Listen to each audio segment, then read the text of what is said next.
Je m'appelle Shakir, je suis français, j'ai 25 ans, je suis musulman depuis 4 ans.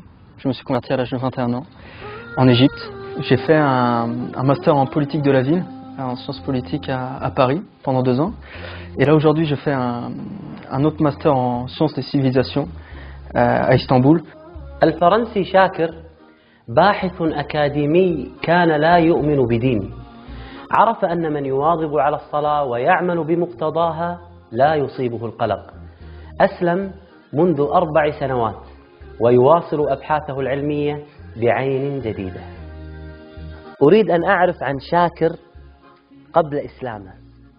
كيف كانت حياته؟ Difficile, dur. Parce que avant l'islam, j'avais pas de repères. Donc on est perdu. On suit ses passions et nos passions nous mènent partout. Donc on veut une chose, on arrive à la voir et on n'est pas satisfait, on en veut une autre. Donc on va à gauche, à droite, on n'en finit pas en fait. On ne sait pas ce qu'on veut, on ne sait pas où on va, on ne sait pas qui on est, pourquoi on est là. Oui, on vit une vie vraiment sans repères, donc très difficile.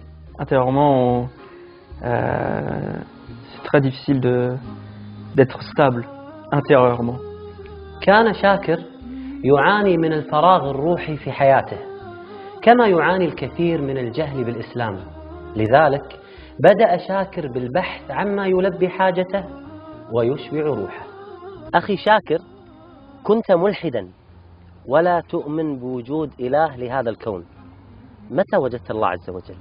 Après, moi j'ai grandi dans un environnement multiculturel où il y avait notamment des musulmans à l'école, au collège, au lycée.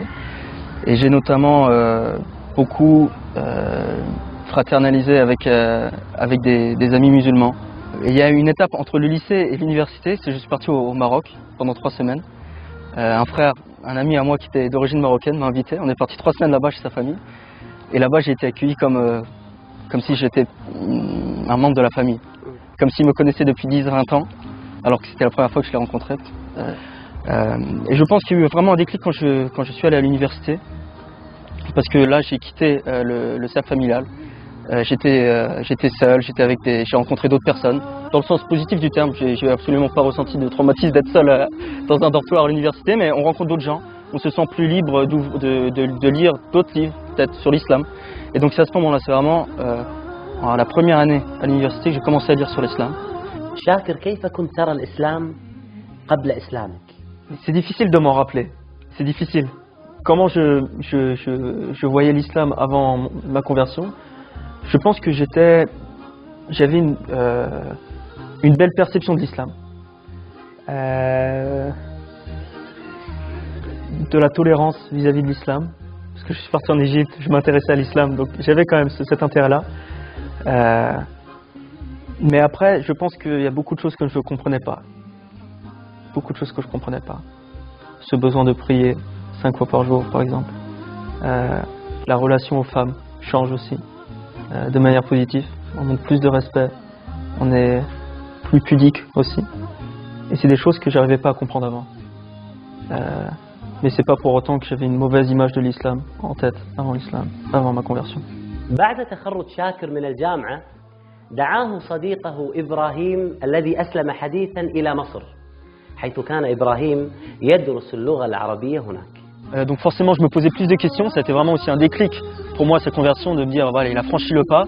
Donc je me suis mis à m'intéresser d'autant plus à l'islam, encore plus qu'avant, à lire le Coran, à discuter avec lui, avec d'autres amis à côté qu'on avait rencontrés au Caire. Et donc là, petit à petit vient cette certitude en moi. C'est-à-dire après avoir lu le Coran, après m'être posé les questions, et après avoir trouvé les réponses surtout, je me suis dit voilà là, j'ai envie d'avoir cette expérience de l'islam. J'ai envie de faire la prière. J'ai envie de voir ce que ça fait d'être musulman, de vivre comme un musulman, avant même de prononcer la shahada. Shakir, c'est un ami de longue date. On s'est rencontrés au début de la première année d'études, après le bac. Et en fait, c'était mon voisin, tout simplement, mon voisin de l'étage d'au-dessus. Shakir, c'est quelqu'un qui m'a beaucoup aidé, surtout après ma conversion. On s'est convertis à peu près en même temps.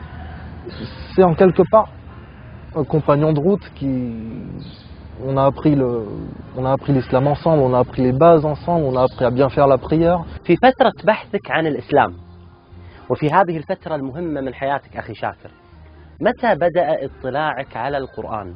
حدثني عن هذه القصة. Le Coran, je l'ai approché au dernier moment. Peut-être les derniers jours avant de faire la shahada, c'est à ce moment-là que j'ai approché le Coran, subhanallah. Parce qu'avant, j'avais lu différents livres autour de l'islam, introductifs à l'islam, mais pas le Coran directement. Et parce que mon ami s'était converti à l'islam, il y avait un Coran sur la table, à l'appartement, donc en français et en arabe. Donc j'ai commencé à le prendre et à le lire. Première page, Fatiha. Deuxième page, Baqarah, qui commence.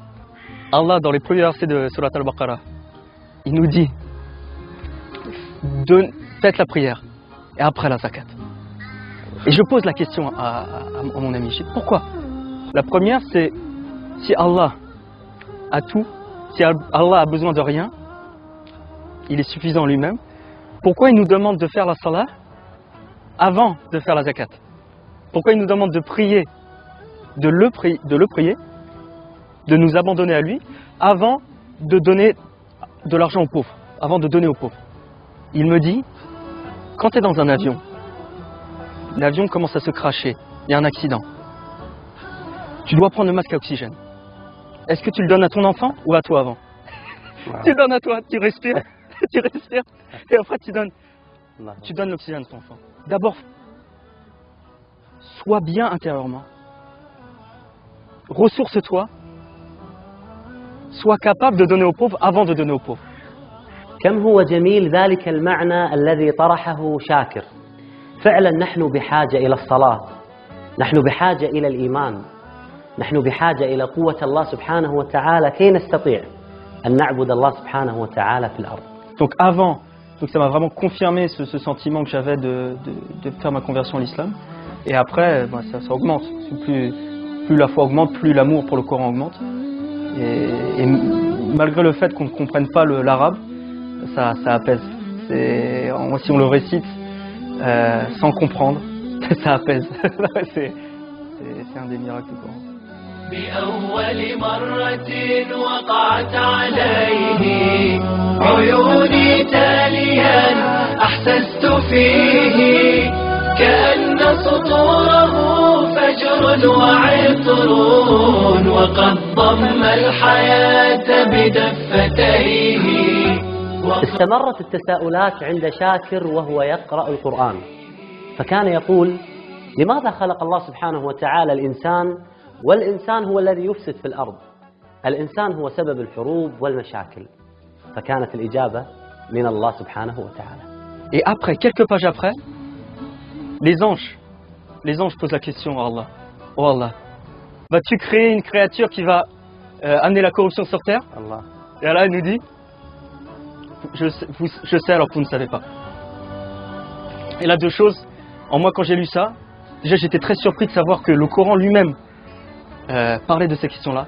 بكتاب الله للنور اهتدي ليا ماض نادما عنه مضيت نحو باب الله ذلا فانحنيت راجيا أن يغفر الذنب العظيم بالقرآن